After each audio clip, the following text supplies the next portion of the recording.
Mesdames et messieurs, bonsoir et bienvenue à cette émission dont on s'en parle. La dernière fois que l'on avait enregistré notre dernière émission, c'était presque à la veille du déclenchement des élections fédérales en août dernier. Bien de l'eau a coulé sous les ponts depuis ce temps-là. Alors, mesdames et messieurs, avec plaisir, je reçois le député réélu du Bloc québécois dans Abitibi-Témiscamingue, M. Sébastien Lemire. Monsieur Sébastien, bonsoir. Bonsoir, Gabi. Content de te voir. Oui, c'est réciproque. Ça fait drôle. Ça fait vraiment drôle parce que la dernière fois qu'on s'est parlé, c'était autour du 12 août, quelque chose de même. Les élections ont été déclenchées le 15 août. Et on n'avait pas la certitude à ce moment-là. Oui, exactement. Puis là, quand on s'est quitté au mois d'août, c'était presque officiel qu'il y avait des élections déclenchées le 15. Et là, on se revoit. Tout est fini. Vous êtes réélu, d'abord, félicitations en passant. Merci beaucoup. Merci aux gens d'Abitibi-Témiscamingue, d'Abitibi-Ouest particulièrement, évidemment. Puis, là, vous allez recommencer à siéger le 22 novembre prochain. Ça fait bizarre. J'ai vraiment, sincèrement, le sentiment d'avoir manqué 6 mois de mon implication politique comme député. Parce que l'impact qu'a eu cette campagne électorale-là, d'abord, je me permets d'être honnête avec du recul, c'est une campagne qui ne me tentait pas, qui a été très frustrante. Quand on s'en était parlé, tu sais, je veux dire, on était prêts, les pancartes étaient arrivées et tout ça, mais je trouvais que c'était un mauvais timing, je trouvais que c'était une mauvaise raison, tu sais, puis en plus, tu sais, la motivation que Justin Trudeau veut un mandat pour gérer la COVID, ça allait bien. Le résultat de l'élection, particulièrement au Québec... Il n'y avait pas de raison. Quand les 78 comtés restent de la même couleur, c'est que les Québécois, les Canadiens ont décidé de dire exactement. Votre façon de gérer la COVID faisait notre affaire. Voilà. Mais lui, il voulait avoir son mandat majoritaire et il voulait avoir un mandat pour gérer la COVID. L'ironie, c'est que le premier geste qu'il pose comme premier ministre élu, c'est quelque chose sur la COVID, c'est-à-dire abolir la PCRE, mais dont ils n'ont pas parlé dans la campagne électorale. Nous, on en a parlé. Pas lui. Donc, ça rend tout ça complètement absurde. Là, évidemment, le Parlement n'a pas repris depuis. Donc, tous les leviers parlementaires qu'on a pour faire avancer des dossiers, nos enjeux, sont pas là. On l'a vu, par exemple, dans Air Canada la semaine passée, comment c'est un sujet fondamental pour le français au Québec. On a fait rire de nous. On n'a pas les outils parlementaires pour pouvoir réclamer la tête de l'individu. Voilà. Puis Air Canada, on s'entend que le gouvernement fédéral a son mot à dire là-dedans. Mais ce sont des exemples. Là, on reprend finalement le 22 novembre. Les comités parlementaires ne reprendront probablement pas avant le mois de février. Donc, c'est 6 mois de parlementarisme qui sont perdus complètement. Puis après ça, on va faire ça à la course pendant une demi-année. Puis on va... Non, c'est très, très, très fâcheux. Parce que vous n'êtes pas le seul là, qui ne vouliez pas d'élection. Tout le Canada n'en voulait pas. C'est aussi simple que ça. 610 millions. 610, 620, 630, je ne sais pas, mais c'est chose qu'on aurait pu classer ailleurs facilement. Très, très, très facilement. Il faut dire que M. Lemire parlait du 22 novembre. L'émission passe le 24 novembre, mais elle est enregistrée aujourd'hui le 18 novembre. Alors, il faut faire cette précision-là. Je vais vous le demander, puis je connais votre réponse par cœur. Surpris du résultat des élections, parce qu'on peut dire copier-coller. M. Trudeau est allé chercher 5 sièges de plus. Le NPD est allé en chercher 1 siège de plus. Puis c'est tout. Fait qu'il est encore minoritaire à 10 sièges de la majorité. Fait qu'on recommence. Blanc bonnet pour bonnet blanc, comme on dit tout simplement. Tout à fait. Puis on revient dans cette dynamique parlementaire. La bonne nouvelle, c'est que là, pour la prochaine année, au moins, on devrait plus vivre avec le sentiment d'une élection imminente. Je pense que c'est un gouvernement, un parlement qui pourra durer au moins 3 ans. Du moins, c'est ce qu'on entend en ce moment. Surpris du résultat, oui et non. Évidemment, j'aurais aimé ça avoir de nouveaux collègues, ce qui n'est pas le cas. Je suis particulièrement déçu pour un gars comme Patrick O'Hara dans Châteauguay-Lacolle qui a finalement perdu par 12 votes après le recomptage. On a été chanceux d'en gagner un dans Trois-Rivières. En fait, c'est de maintenir notre siège, mais avec un nouvel élu en René Villemur, éthicien de formation, reconnu internationalement. Les nouveaux députés du Bloc, il y en a 3. C'est quand même 3 très bonnes têtes dans leur domaine. Jean-Denis Garon comme économiste, puis Nathalie Sinclair aussi dégagné comme économiste. formation politique est plus aguerrie. Ça, c'est une bonne nouvelle, mais en même temps, est-ce que le jeu valait la chandelle? Absolument pas. Absolument pas.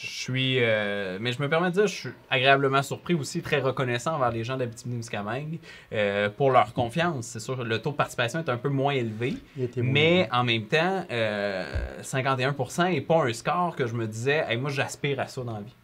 Ce taux d'approbation-là est super touchant, puis ça, je veux le redonner aussi à la population d'Abitibi-Témiscamingue.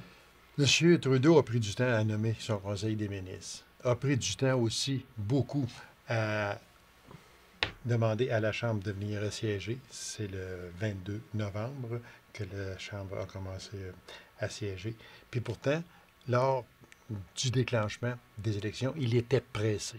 Très pressé. Il voulait avoir un gouvernement majoritaire pour continuer son travail avec la COVID-19, tellement de gros dossiers. Puis, on est rendu, là, ce soir, le 24 novembre, donc il y a 2 jours passés, vous vous réunissez en Chambre pour la première fois. Déclenchement des élections le 15 août.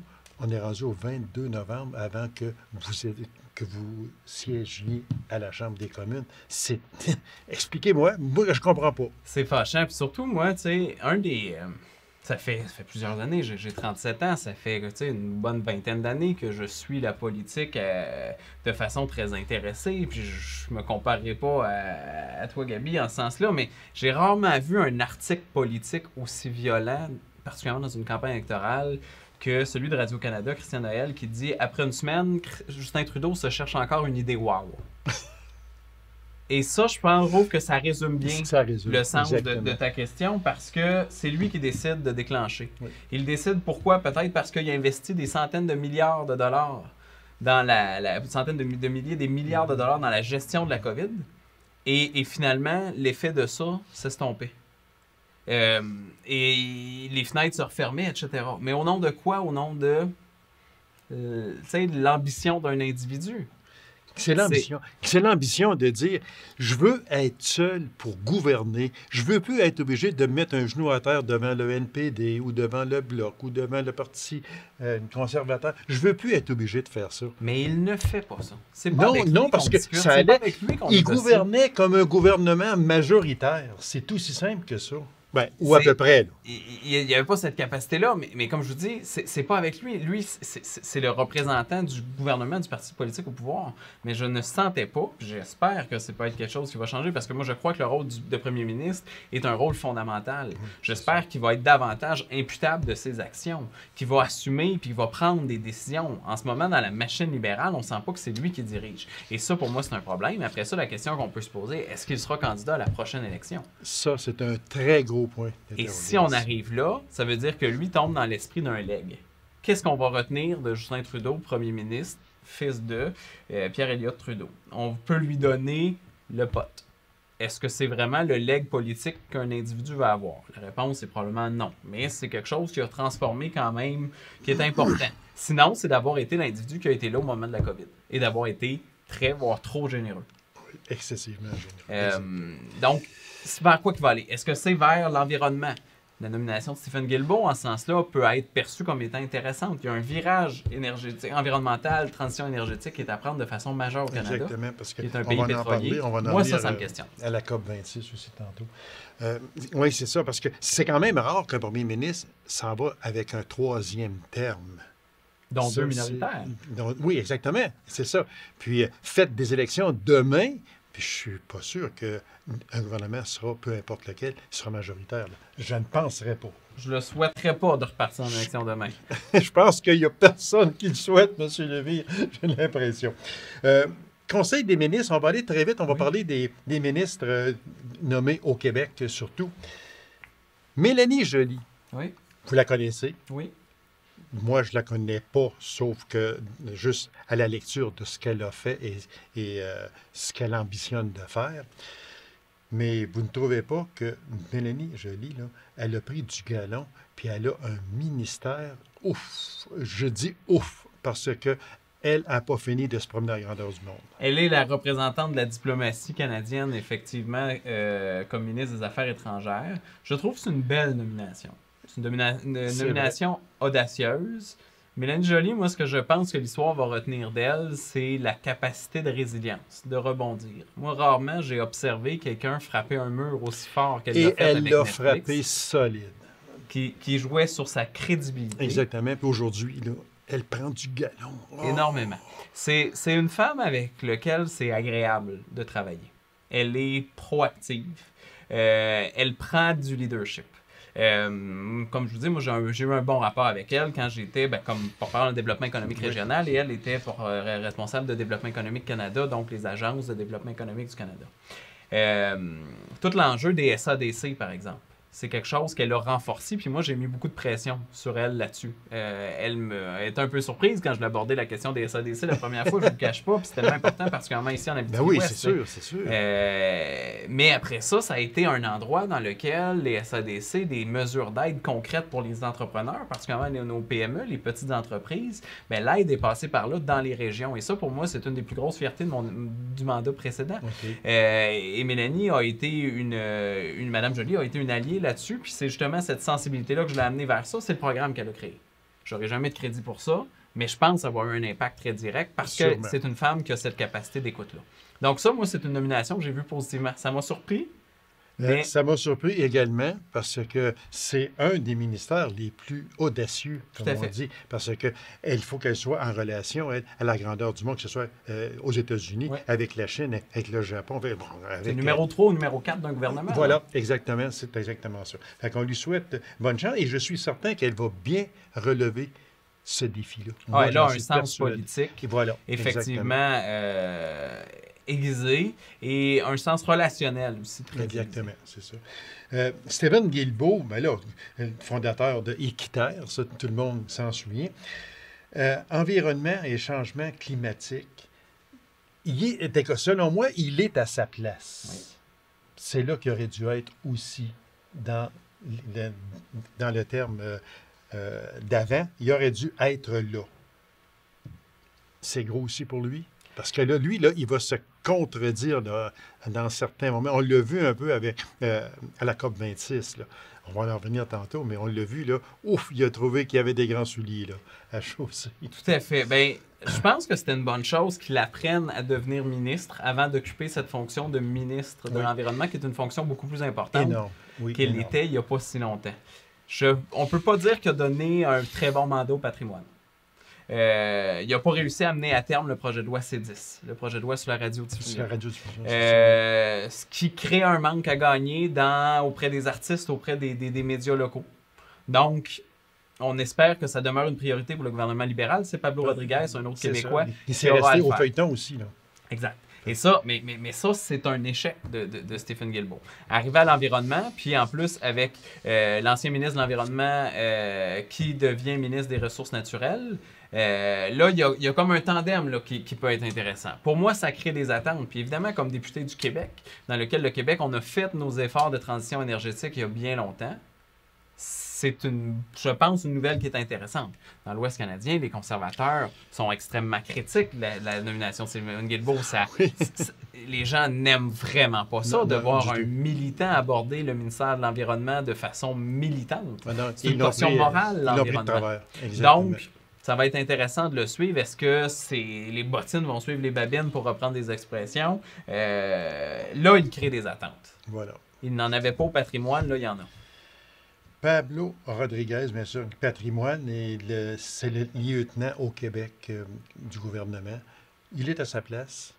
Je pense que c'est bien de changer la dynamique et que Pablo ne soit plus nécessairement le leader en chambre. Il y avait une capacité, disons, de jouer la game politique et de répondre aux questions en chambre de façon pas toujours constructive. Et ça, à un moment donné, c'est lassant, c'est tannant. Je pense de revenir dans une action, moins dans la game parlementaire, plus dans l'action, peut être une bonne chose. C'est un politicien qui a un talent. Oui. J'espère qu'il saura le mettre plus à profit. Là. Sincèrement, c'est un peu le souhait que j'ai avec Pablo Rodriguez. Puis qu'il soit le lieutenant du parti au Québec. Oui, ça, je veux dire, c'est pas il ne méritait pas d'émotion en ce sens-là. Exactement, c'est ça. Puis on avait, M. David Lametti, justice et procureur général du Canada, puis Mme Leboutillier, Revenu national. Ça, moi, ça me dépasse. Si je pense peut-être la ministre la moins intéressante, la moins constructive, c'est sûr qu'elle est en Gaspésie, Gaspésie-les-Îles. Il y a peu de députés libéraux dans les régions ressources. Donc, pour garder ce siège-là le plus longtemps possible, ils l'ont renommé ministre, mais je pense qu'il y avait des individus peut-être plus intéressants au Québec qu'elle, si on souhaitait garder le ministère. Moi, je tiens à rajouter François-Philippe Champagne, qui maintient à l'industrie, qui est une des belles nominations, qui est un ministre que j'estime aussi grandement. Exactement. Innovation des sciences et de l'industrie. Et qui est mon répondant, parce que moi-même, j'ai été renouvelé comme responsable de l'industrie au Bloc québécois. OK. Fait que vous aurez affaire à lui. Tout à fait. Je vais continuer d'avoir affaire à lui, effectivement. Plus, la nouvelle députée de Brome-Missisquoi, là, c'est plate, j'ai un blanc là, mais il va s'occuper des agences de développement économique du Québec et des sports. Son nom va me revenir dès qu'on va passer à la prochaine question, mais qui a été nommée. Donc, je ne l'ai pas rencontré encore, mais ça va faire partie des gens avec qui je vais travailler. M. Blanchette, Mme Bérubé et vous-même, vous avez détaillé 5 priorités en vue de la reprise des travaux. On va les nommer, puis on va élaborer un peu sur chaque. Financement, soins de santé, sans ingérence du fédéral. On va en parler un petit peu plus loin, là. Ça c'est important. Poids politique du Québec à Ottawa. Tout à fait. La langue. La langue. Je fais les épaules qui me tombent un peu parce que... Pas moi.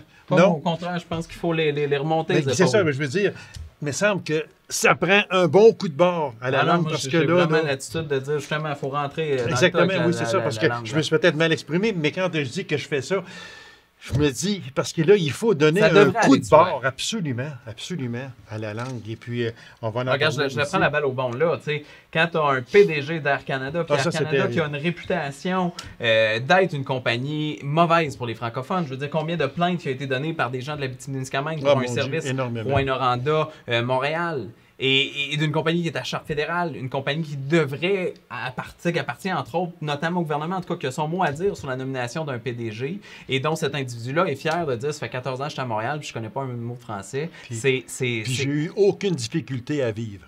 C'est tellement choquant. C'est méprisant. C'est rien de nous autres, simplement. Et j'aurais aimé ça que le Parlement soit ouvert à ce moment-là, parce que le Bloc, évidemment, on a demandé de la démission de cet individu-là, parce que tu peux pas mépriser autant le peuple que tu représentes que ce qui a été fait. Il y a des conséquences qui est à faire. La ministre Freeland a envoyé une lettre pour dire qu'il faut que tu commences à apprendre le français, notamment, etc., mettre des conditions, mais... Puis le grand patron de SNC-Lavalin qui s'en allait faire lui aussi un discours uniquement unilingue anglaise. Oups, on va reculer un petit peu. Non,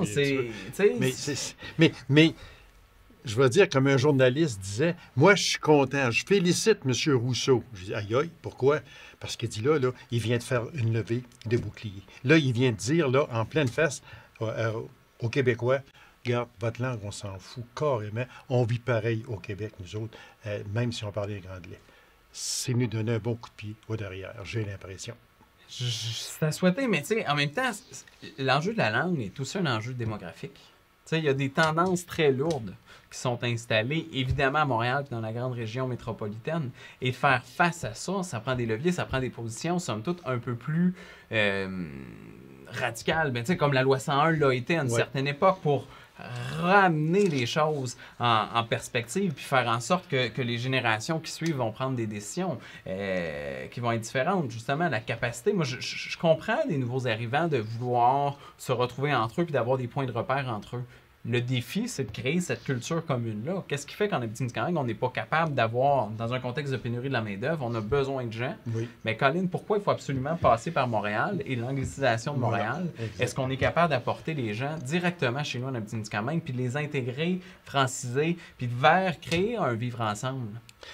Un autre dossier que vous avez en priorité, puis que je sais que vous avez travaillé fort dessus, puis que vous l'emmenez et que le Bloc y tient énormément, et avec raison, je vous le dis, l'abolition des 2 classes d'aînés. Oui, ça, là, j'espère qu'un jour, là, le gouvernement va se rendre compte que pourquoi je donne quelque chose aux 75 ans et plus, puis aux 65 à 74, ben là, la semaine prochaine, je vais avoir 75 ans, moi. Ah, OK, si tu as 75 ans, tu pourras avoir telle chose. Mais à 74, je ne peux pas l'avoir. Ça ne marche pas. Une fois. c'est 75 ans, tu as un chèque une fois au déclenchement de la campagne électorale. Voilà, exactement. C'est cynique de penser comme ça. Je me refuse de penser comme ça, évidemment. Mais c'est tout aussi une façon de concevoir. Évidemment, les aînés qui sont ceux qui ont créé, évidemment, le Québec, le Canada dont on connaît aujourd'hui, puis la qualité de vie qu'on peut avoir, on leur doit. Mais c'est aussi de reconnaître que ce sont des individus qui sont rendus à un moment de leur vie, des personnes qui n'ont plus la capacité de générer des revenus comme elles l'avaient.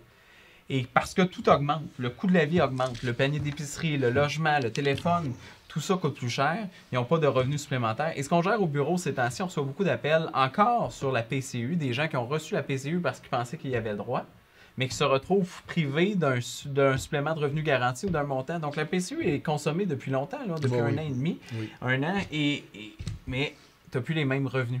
Quand il y a des augmentations, c'est des augmentations de quelques cents, une pièce et quelques. Ça ne change rien. Donc, il y a vraiment besoin d'un montant substantiel nécessaire pour faire en sorte qu'on recrée un équilibre. Et à travers ça, d'autres aussi solutions. Je nommais tantôt la pénurie de la main-d'œuvre. Qu'est-ce qui fait que nos jeunes retraités, par exemple, qui auraient le goût de pouvoir travailler 1, 2, 3 jours par semaine, contribuer, amener leur sagesse, leur expérience, c'est ça, exactement. De former des jeunes, notamment en entreprise. Tu sais, je veux dire, j'ai visité beaucoup d'entreprises de la région, particulièrement en campagne électorale, mais ailleurs, puis particulièrement ici en Abitibi-Ouest, d'avoir des jeunes retraités qui expliquent aux jeunes comment travailler ces machines, parce que les patrons n'ont pas toujours le temps. Ça serait tout à fait nécessaire, mais s'ils travaillent, ils le perdent en supplément de revenus, ils le perdent en revenus. Donc, ça devient à coup nul, puis personne ne veut travailler à coup nul dans la vie. Est-ce qu'il y a moyen d'apporter des solutions concrètes, tant pour aider sa pénurie de la main-d'œuvre qu'augmenter la qualité de vie des gens par le travail? Il faut le faire, là. J'ai fouillé dans mes notes, puis je n'ai pas été capable de mettre la main sur un article qui disait où, à partir de juillet 2022, la pension de sécurité des vieillesses va être augmentée substantiellement. Comme il y a une élection, tout ça tombe caduc. Ils auront à le renommer dans le discours du trône et le renommer au budget. Fait que ça veut dire que actuellement, ce n'est pas au feuilleton. Ça, pour moi, c'était une promesse électorale. La preuve de l'élection. Parce que je l'ai cherché, puis je n'ai pas trouvé là, exactement. Ça en faisait partie, de la vision qui était là, mais il n'y a pas d'obligation actuelle à ce que le gouvernement relance ça à cause du déclenchement de la campagne. COP26, vous l'avez certainement suivi, parce que, puis nous autres, on pense ici, là, très souvent, on parle des grands centres, et puis on a beaucoup de sujets à l'intérieur de la COP26, mais nous autres, on a toujours tendance à penser que chez nous, en Abitibi-Témiscamingue, les GES, on n'en a pas. Ça ne nous préoccupe pas trop. On est dans l'erreur.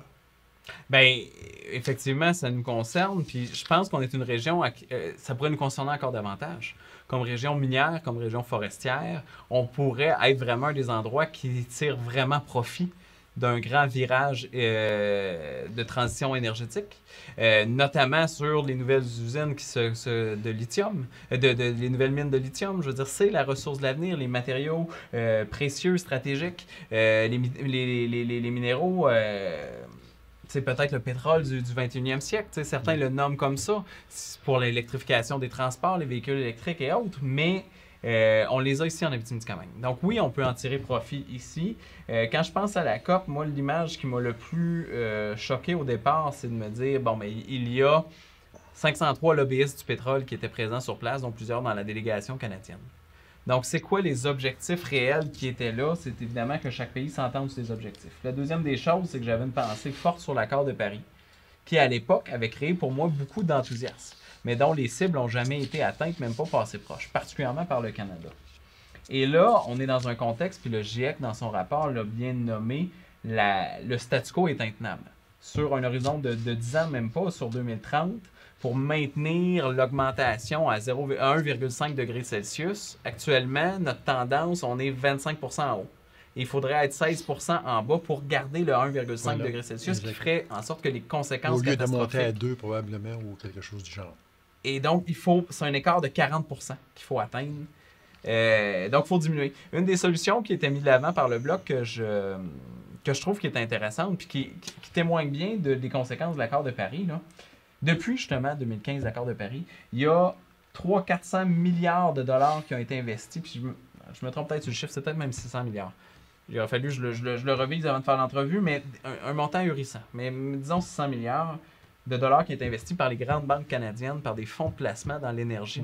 Je crois que le chiffre est bon, exactement. Oui. C'est tellement choquant. Oui. Et c'est un levier immense, la fiscalité et la finance vers l'industrie pétrolière. Si on crée au gouvernement du Canada des incitatifs à aller vers des fonds de transition énergétique. Moi-même, mon REER, je n'ai pas un gros REER dans la vie, mais mon REER était avec le fonds sociétaire de Desjardins. Okay. Et j'ai eu de très bons rendements, somme toute. C'est peut-être lui un des fonds qui a eu le meilleur rendement. Donc oui, d'un point de vue fiscal, ça a été intéressant. Mais le gouvernement de responsabilité, ce qu'il fait avec les fonds de travailleurs, par exemple, d'offrir un 30 % de crédit d'impôt si on investit dans un fonds de travailleurs, ce genre d'initiative-là doit se faire vers des fonds de transition énergétique et à l'inverse, pénaliser des fonds qui sont polluants. Et là, on change le rapport de notre économie. Nos sociétés d'investissement s'en vont dans la transition énergétique. Et là, on va être capable d'atteindre nos objectifs. Où je veux en venir aussi, c'est que M. Guilbeault a des grandes chaussures là, à chausser. Là, parce que je vais juste ouvrir une parenthèse très vite, OK? Sur la COP 26. On a dit le Canada n'a jamais atteint ses cibles de réduction de gaz à effet de serre. Le Canada est le seul pays du G7 qui a haussé ses émissions de 2015 à 2019 et il est la seule délégation des 27 à avoir fait de la place à des industriels du pétrole. On est le 4e plus gros producteur au monde. Le Canada prévoit augmenter sa production de gaz naturel de 18 % et de 17 % d'ici 2040. Avec tous ces chiffres qui font vraiment peur, est-ce que l'on peut penser que le Canada pourra atteindre la carboneutralité d'ici 2050? Là, il y a de l'ouvrage. Et il y a plusieurs choses dans ce que tu nommes, Gaby. Évidemment, bon, le Canada est un pays pétrolier, je pense qu'il faut se le dire. C'est sûr. Les conservateurs qu'on associe au pétrole ont investi moins d'argent par année que les libéraux. Les libéraux mettent plus d'argent dans le pétrole. La transition énergétique verte, les libéraux mettaient 16 milliards, ils en mettent 17 dans le pétrole. Ça ne fonctionne pas, ces chiffres-là. Ils ont acheté un pipeline. Donc, toute la tendance dans ce qu'on voit, la crédibilité des libéraux en matière environnementale, elle est nulle. On a beau mettre un porte-parole qui va pouvoir dire « Moi, je veux verdir notre contenu », ça reste encore que l'action du passé, les chiffres, quand on compare les chiffres, les résultats sont que le Canada demeure un pays pétrolier et on n'a plus les moyens de nos ambitions en ce sens-là. Est-ce qu'on peut avoir une entente entre les libéraux et le NPD pour vraiment là, éviter une autre élection? Tout indique que ça ne se fera pas. Puis je peux vous dire par observation, le NPD, ce qui est difficile, c'est qu'ils ne sont pas fiables. Ils ne sont pas fiables dans leurs revendications. Et conséquemment, en plus, ce qu'ils demandent comme appui sont des choses qui relèvent des provinces. Donc, ça va être très difficile pour eux de l'avoir. Pour nous, c'est quelque chose qu'on regarde, somme toute, un peu de loin. Notre position ne change pas. Si c'est bon pour le Québec, on va être d'accord. Si c'est pas bon pour le Québec, on va être pour défendre les droits du Québec. Et dans la vraie vie, quand ils ont regardé le NPD soutenir le dernier budget, mais voter contre les enveloppes qui distribuaient l'argent, ben ça n'a pas de sens, cette incohérence-là. Ben, c'est ce genre de tactique-là que va faire le NPD qui fait en sorte que c'est pas un partenaire pour danser qui est fiable pour les libéraux. Nous, on est constant, puis c'est une position que je trouve qui est intéressante. Monsieur Lemire, c'est déjà le temps que nous avions. C'est tout. J'aurais voulu parler de la déclaration de M. Chrétien, à Tout le monde en parle, concernant les pensionnats autochtones. En fait, tu peux pas plaider l'innocence, tu peux pas Non. Tu peux pas dire, comme quelqu'un m'a dit, « Ouais, mais il est rendu quand même, il est âgé. » Non, OK. Ça faisait commission Charbonneau un peu, là. Et voilà le mot de la fin. Merci beaucoup, monsieur Lemire. On va sûrement se revoir en 2022. Je vous souhaite de très joyeuses fêtes à vous également. À très bientôt. Merci beaucoup, monsieur Lemire. Joyeuses fêtes à tout le monde. OK, mesdames et messieurs, merci infiniment d'avoir été présents à cette émission-là. Puis, on se donne rendez-vous à une prochaine émission de On s'en parle. Au revoir et bonne soirée.